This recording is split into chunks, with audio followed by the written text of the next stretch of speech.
Now, the next thing we will try to look at is network flow algorithms. Now, this is also graph itself. There's not a new thing. It's part of the graph. So the first part of your fourth unit is all about, first half of your fourth unit is all about graphs.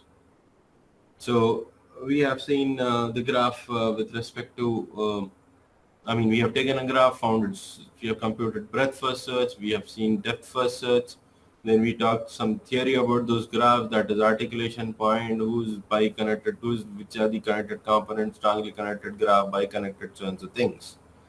And then we have seen the ordering on the vertices also, that is using topological sort. Now let us look at the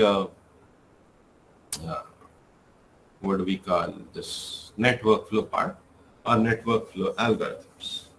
Now till now whatever we were looking at was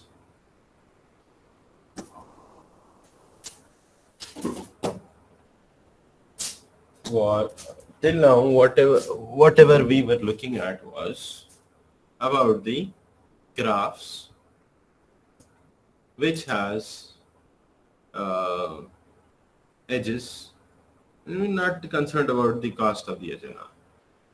So in earlier things like all pairs shortest path, or in Dijkstra's algorithm, we have seen about edges, the cost of the edge for the graph. Now that was for finding the shortest path and such things. Now network flow is it's about graphs itself, but the concept is a little different over here.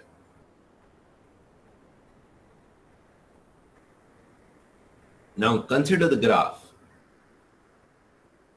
Let me not look at this. Okay. I'll just do one thing. I'll just make these two as some animation. Okay, fake. That doesn't matter. Okay, don't worry about that cut, whatever is written. Okay? We'll just talk about the network flows. Now, this network is not about communication network and all. It's about a network. Whether the edges can be communication lines, LAN, or the edges can be flight paths, or edges can be pipes through which water can flow. Any network.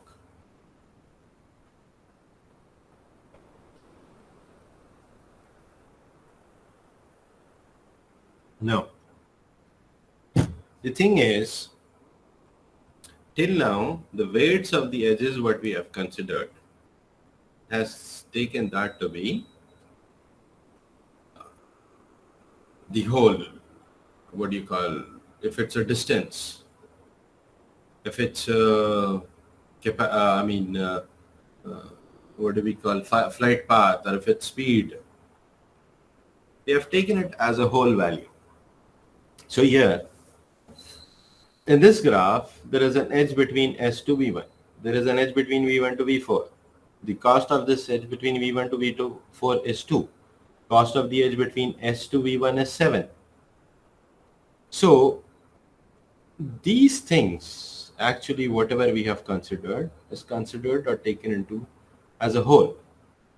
But suppose, let us consider these edges are pipes.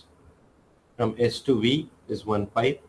From V1 to V4, there is a pipe. And 2 and 7 are the cost of the edges. Likewise, let us consider they are the capacities of these pipes. Let's say this is 2 inches of the pipe and this is 7 inches of the pipe. Or let us say that from S1 to V1, this is a communication line, LAN, and this communication line, LAN, network, its capacity is 7 Mbps, and from V2 to V4 it is 2 Mbps. Now here the term flow, network flow, is nothing but just concentrate here. Now when we have 2 as the capacity, maybe a 2 inches of the pipe. This may be a 7 inches of the pipe. You can know that if we physically imagine 7 inches of a pipe, through 7 inch of a pipe, we will be able to pour or circulate more water than the pipe with 2 inches. The same way, we would be able to send more data if it is a 7 Mbps line communication rather than its 2 Mbps communication line. But here, from V1 to V4, we have 2 Mbps. From S to V1, we have 7 Mbps. So, the problem here is why we are learning about network flows is that from S, even if we try to send 7 Mbps, there is a bottleneck over here at V1. Why? Because from V1, only maximum of 2 Mbps can be forwarded. Or to vertex V2, maximum of 1 Mbps can be forwarded to vertex 3. So there is no point in sending 7 Mbps of data because there will be a bottleneck at vertex V1. Because V1 would be able to only forward 2 Mbps and 3. So maximum, what is the maximum flow we can have from S to V1? Not 7. 7 is the capacity. But the outflow from V1 is 2 plus 1, which is 3. So maximum flow we can have from S to V1 is only 3, even though we have the capacity of 7. So this is what is the major problem with the communication networks or with the circulation networks, that is water pipelines. That is what is the major problem there. You have or even in electricity networks, we may have a larger, wires to support amperes of current, but there will be some bottleneck, may not be able to carry the load. So that is why we look at what we call it as network flow algorithm. So let us come to the network flow algorithms. So every edge, actually, network flow, it's a connected graph with non-negative weights. That means the weights on the edges are non-negative. They are positive weights. Now weights here or cost of the edge, we call it as capacity. In network flow, the term is capacity. And the whole network will have one vertex as source vertex, which is S. And the other vertex, these are two special kind of vertices. The other vertex is T, which is known as sink. Source vertex will not have any incoming edge. And sink vertex T will not have any outgoing edges. So in middle, all the other edges, whatever we have, there will be incoming and outgoing edges for all the vertices. But source and sink are two special kind of vertices. Source vertex will not have any incoming edge and sink vertex will not have any outgoing edges. Now the problem is to determine the amount of flow from source to sink. That is, amount of flow from vertex S to vertex T. Now here we have, I have, for every edge I have question mark /7. The right hand side, slash, whatever is there to the right of slash is the capacity. And whatever is there to the left of slash is the flow. So we have flow first / capacity.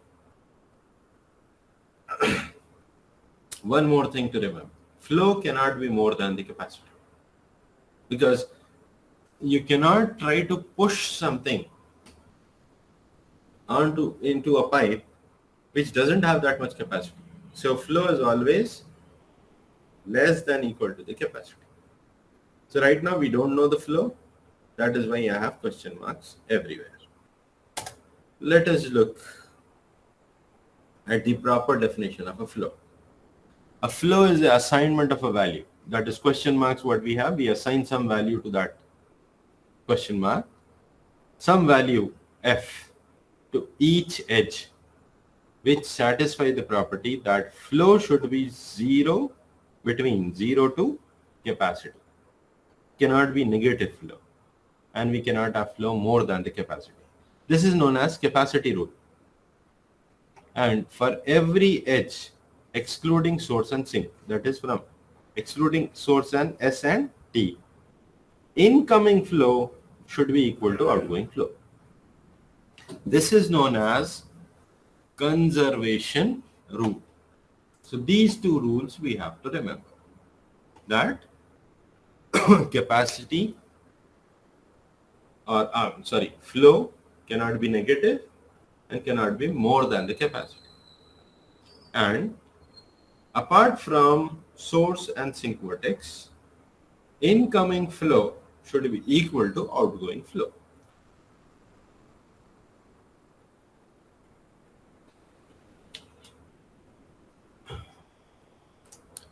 Now, what is this incoming flow and outgoing flow? Let us look at this. 2 and 3. The capacity is 2 from V1 to V4 and 1 between V1 to V3. We don't know its capacities. Okay. Now let us look at this figure. We have filled up some flows. Earlier we just had the capacities. We don't have the flows. And we have just filled up flows for all the vertices. All the edges between vertices. Now, what is this conservation rule? Conservation rule means we have V1 as the vertex. What is the incoming flow? Incoming flow is 3. That is 3. What is outgoing flow? One outgoing flow, one edge is 2. The other edge is 1. So 2 plus 1 is 3. So incoming flow is equal to outgoing flow. Every vertex you can find that. For example, here 5 is incoming to vertex V. Outgoing is 1 plus 4, which is 5, equal. Here you can see for vertex 3, incoming is 1 plus 2 is 3 plus 1 is 4. Outgoing is 2 plus 2, which is 4. So that is what is conservation rule. Then capacity rule, you can check every vertex flow is less than the capacity or equal to capacity, and it's not negative. Now, what is the flow of this entire network? We don't consider, we compute flows in between. Actually, these values have been computed somehow and we got them. And these flow, we don't consider all the, flow for all the vertices. We only consider flow for the sink and source. That gives us the flow of the network. So here, what is the total flow?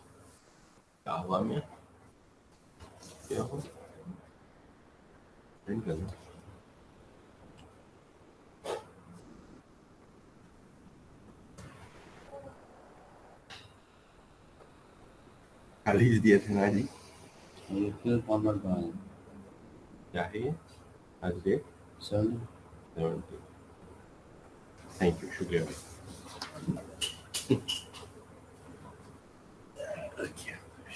okay sorry about the some disturbance anyway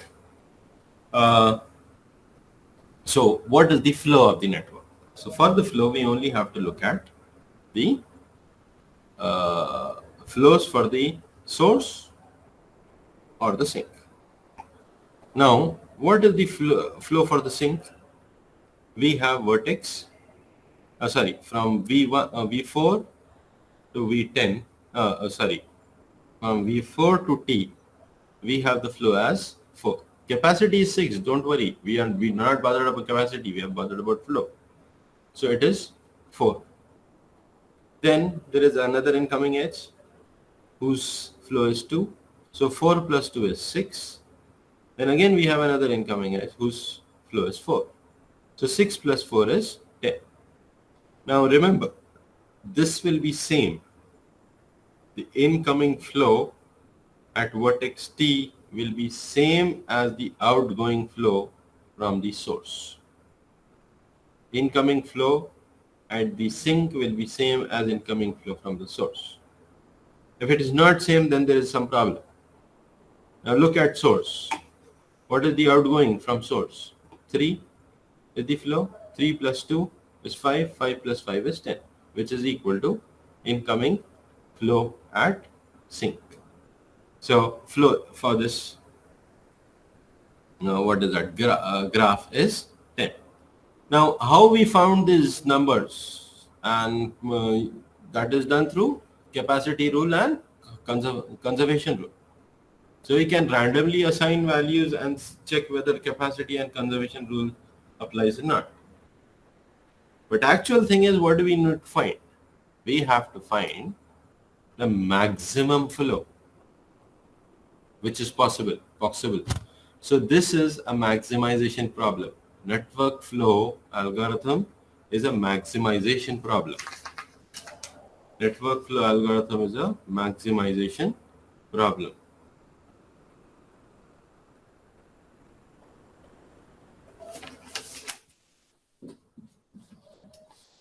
Okay. Let us look at earlier one. We assigned some flows. Obviously using conservation rule, we got flow as 10. If we assign some other values to the flows, though remember capacities are not changing, only flows changes. It will be 14. So our problem is to find the maximum value among all flows that can be assigned. So this is why network flow is an optimization problem, that is maximization problem. We have to find the maximum flow that gives us the benefit. So why are we saying 14 is the maximum flow? Because we have flow 6 plus 2, which is 8. 8 plus 6 is 14. Or 3 plus 5 is 8. 8 plus 6 is 14. So we get the maximum flow as 14. Now how do we get this maximum flow? There is an algorithm for this. There is a procedure for this to find the maximum flow. Now we can start assigning random values to this flows, just looking at the capacity rule and then trying to follow whether the conservation rule satisfies or not. But that is a brute force method, trying to take down, or make use or help of every other possibility. So that's a brute force, but we need a systematic procedure to find. That systematic procedure is nothing but through Ford-Fulkerson algorithm. But before we look at Ford-Fulkerson algorithm, Ford-Fulkerson algorithm works on some concept of cuts. Cut is actually a partition. So you might have heard about this, what do you call, network line cut. There was a fiber cut at some place. So that's why internet is not working and so on. That is the same cut over here. Now what happens is, we look at this one, that is X1. It is cutting between edge from V1 to V4, then V1 to V3, S to V3, and then S to V6. So that let us call that as X1, cut X1. Then there is from another cut, this yellow line is a cut, V4 to T, V3 to T, and V2 to V5. Now the cut actually is nothing but, it's a pair of sets, Vs and Vt, where source belong to set of vertices Vs and sink belongs to set of vertices Vt. So we actually cut the graph into two halves. One side will be source with all the vertices, other side will be sink with all the vertices. And the cut, what is the actual weight of this cut? It is cutting this edge, so it's 2. Cutting this edge, which is 1, so 2 plus 1 is 3. Cutting this edge, which is 5. 3 plus 5 is 8. Cutting this edge, it is 6. So it's 14. So cost of this cut or weight of this cut is 14. What about this cut? 6, this is the edge 6 which is cut. 6 plus 3 is 9. 9 plus 9, this is 9. Wait, 9, it is 18. So cost of cut of x2 is 80.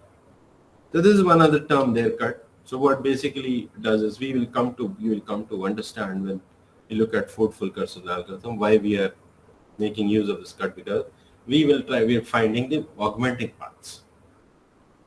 So if one edge doesn't work or we reverse one edge, what happens? We'll try to do that for the augmenting paths.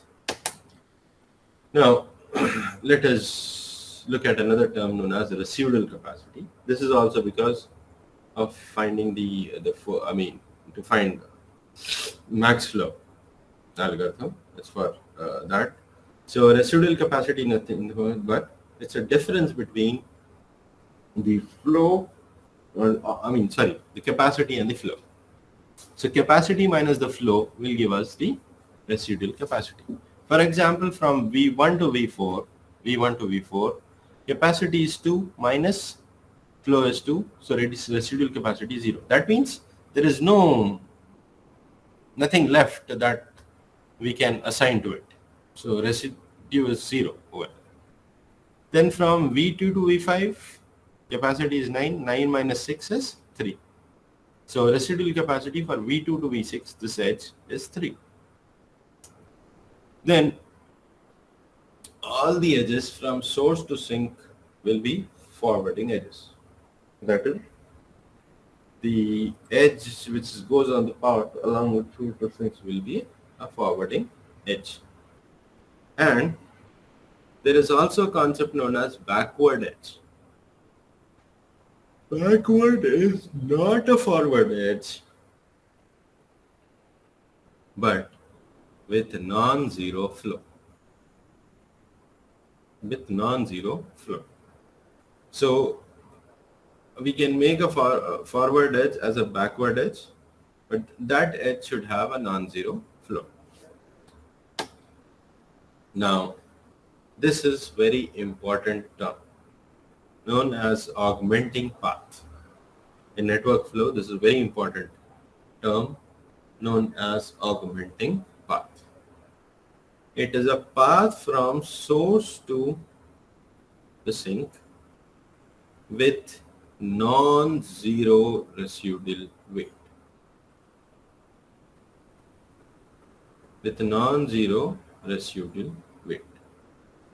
Now, actually, if you see, in the actual diagram, there is an edge between V1 to V3. But in augmenting path, we have a red arrow in the opposite direction. That is from V3 to V1, not from V1 to V2. Rest of the path are same. Now here there are two conditions that has to be looked at. If flow is less than C,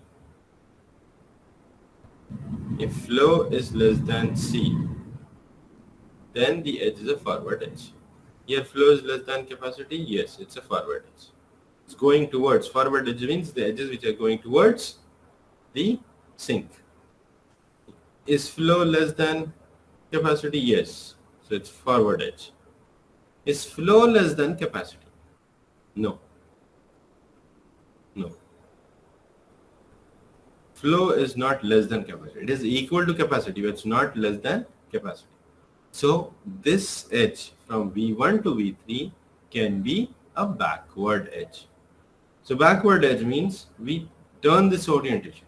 So instead of going from V1 to V3, it goes from V3 to V1. Now, this one, what about the next one? It's a forward edge because 2 is less than 3. From V4 to VT, it's a forward edge because C is less than 7. So remember, path from a non-zero residual capacity. Is this capacity non-zero? This is non-zero. So sorry, this is zero, but this is zero. But here what happens is we have it is less than 3. So it goes to forward. This becomes a backward edge. That means what we say is from here we can go here, from move to here. Then we can make this flows as negative. So when this flows becomes negative, from V1 we can go to V2 and then reach the sink.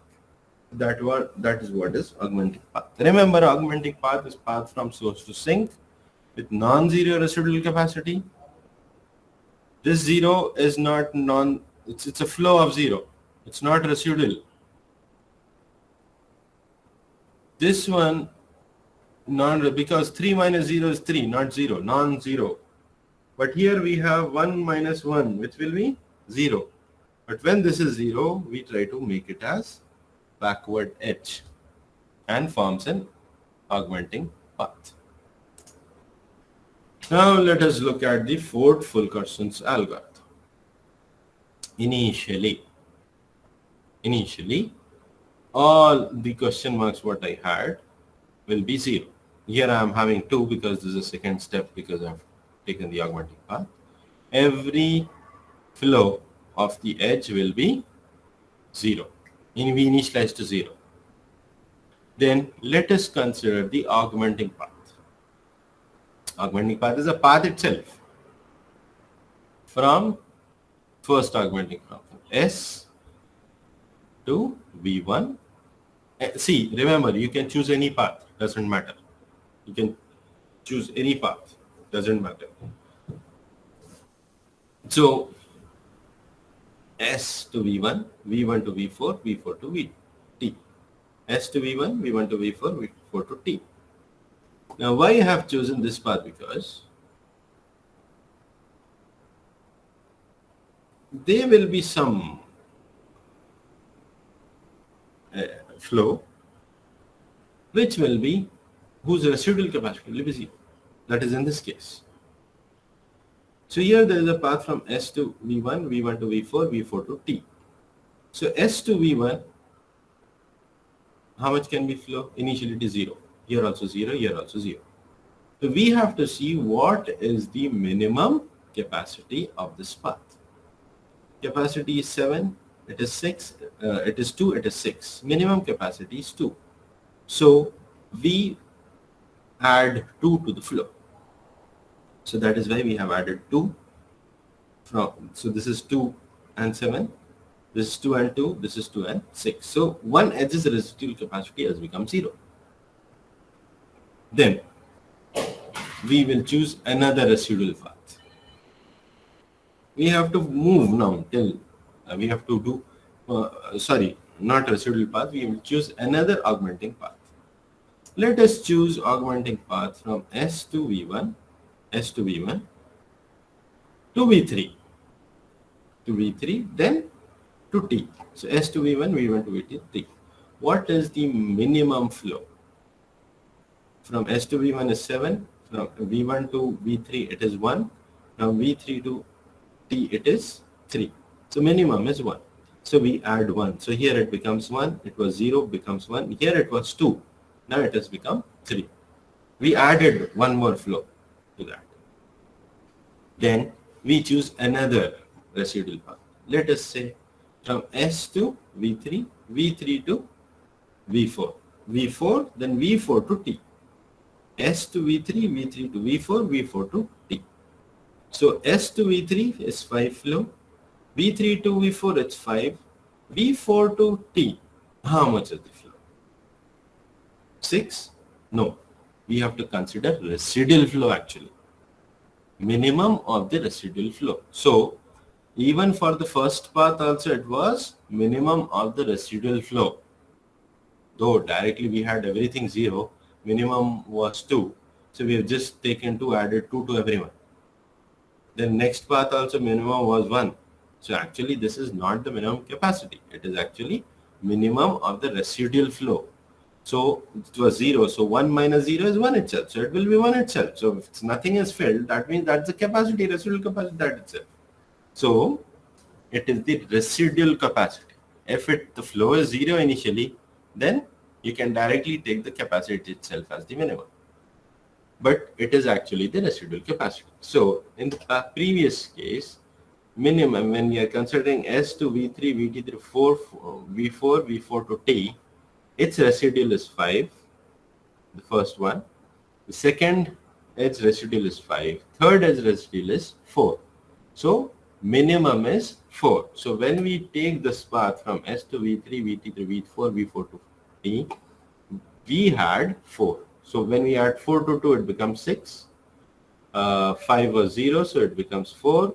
This was 0, it becomes 4. Then can we put more? Yes, because there are still some flows which are 0. So we still have to compute because there are still other augmenting paths available. Let us take path from S to V2 to V5 to T. S to V2, V2 to V5, V5 to T. Now let us go back. This residual capacity is 6, this is 9, this is 8, which is smallest? 6. So we will add 6 to the flow. So this path 6, 6 by 9 and 6 by, not by 6 and 8. And remember, we have to make sure that is flow should always be less than or equal to the capacity. And that is the capacity rule. Regarding conservation rule, what we are doing, taking the minimum residual capacity, adding that itself will make the will satisfy the conservation rule over here. So we have from S to V1 6, V2 to V5 6, V5 to T 6. Then any more weight can we add? Can we fill up any more? C. Yes, we can. Why? Because this capacity is full. I mean, there is 0 residual capacity. So from S to V2, we cannot add anything more. What about from S to V1? There is a residual capacity 4. But if we add something else over here, what will happen is conservation rule also has to satisfy. Whereas here the outgoing edge residual capacity is 0, here also 0. So we have exhausted this path also. But what about this path? The residual capacity is 1. What about here? Yes, this not residual capacity is not 0. This is not 0. So something can be added here so that some flow can be added so that we get more the maximum flow. So we move on to the maximum flow. Then let us consider the path from S to V3 to T. S to V3, V3 to T. So from S to V3, V3 to T, what is the residual capacity? S to V3, 5 minus 4 is 1, 3 minus 1 is 2. So minimum residual capacity is 1.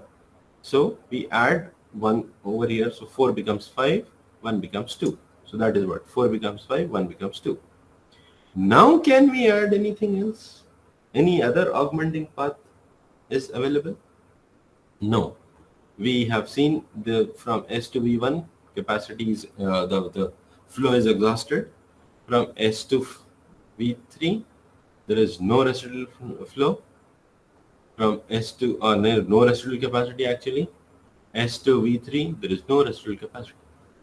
So we have exhausted all and we get the final max flow as 2 plus 1 plus 4 plus 6 plus 1, which is 40.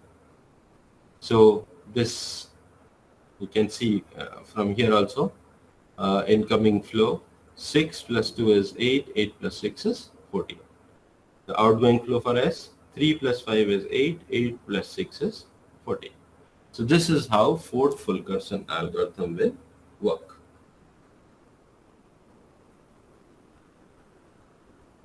to find the maximum flow. Now this is the algorithm. Here what we have is the input of the network N, which is graph G, which has its cost or capacity for each vertex, its source and sink. Output will be the max flow, value of the max flow. For each edge, we assign flow as 0. E is the edge actually, F is the flow. So we assign flow as 0. We are making use of Boolean variable false, and we have repeat until loop. Repeat. So we start. We traverse the take first augmenting path. If that augmenting path exists, that is, there should be some residual capacity available. So if that is available, this delta is actually residual capacity. We are assigning as positive infinity large amount because we see which one is minimum. So for each edge, we find the minimum residual capacity, and that for that edge, for each edge on that path, forwarding edge, we add the residual capacity. If it is a backward edge, though in the previous example we did not get any backward edge, but if it is a backward edge, if we find a backward edge, we try to subtract that from the residual capacity from the flow, from all. So that way, and this continues. For another augmenting path, again same thing, we find the residual capacity, minimum residual capacity. So this for loop is for minimum residual capacity, and then add it to the path or add it to the forward edge or subtract from the backward edge. And this goes on till there is no augmenting path, then we come, else we assign it true, and this is until stop, so we come out of the loop. So this is how network flow algorithm will work, or network Ford Fulkerson algorithm, or in your syllabus it is said that it is network flow algorithm. So this is how these algorithms work.